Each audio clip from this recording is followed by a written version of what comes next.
Do you leave New York? I think we talked. We've talked about, we had dinner and your advice to me was to leave New York. Yeah, so?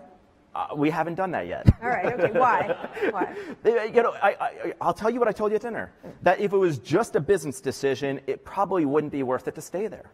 But we're not there just for business. There are 50,000 people that depend on it to make income. And if you were to shut a market down, that's 50,000 emails, 50,000 really long stories about people who need this money to earn income. And so I can't just make a decision from a purely business perspective.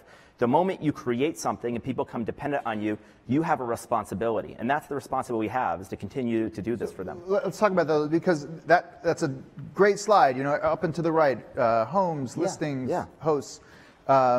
People make money, but rents also go up, and people have fewer places to live, and you know there's some element of this is the tech responsibility part of the discussion. Yeah, I'd love to talk about this. Yeah. How do you balance that? Like, what's the right? It's a hard balance, and listen, we want to make neighborhoods better. We don't want to make them more expensive. And by the way, I love that I can stay in the Marais in an Airbnb because there's no good hotel there, and in Silver Lake and wherever else. So it is a great thing for the traveler, but kind of might suck for the person living next door. I don't know. It does sometimes suck. And so what we've done is we've partnered with cities. And if some cities really want a lot of Airbnbs and some cities want to have more restrictions, and we go city by city. I mean, here's the end of the day. We want to be good for neighborhoods. We don't want to be bad for neighborhoods. There's sometimes a trade-off between what a neighborhood wants and what hosts want and what the business wants. And you have to find that balance. Oftentimes, we end up going on the side of the city.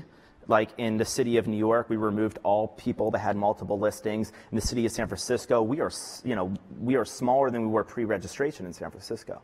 That was definitely a trade-off.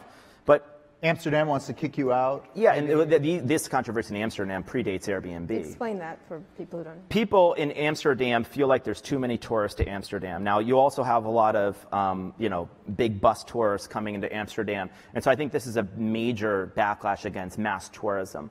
You know, on an Airbnb, most people stay much longer, typically around a week, not a few days. It's a pretty different use case.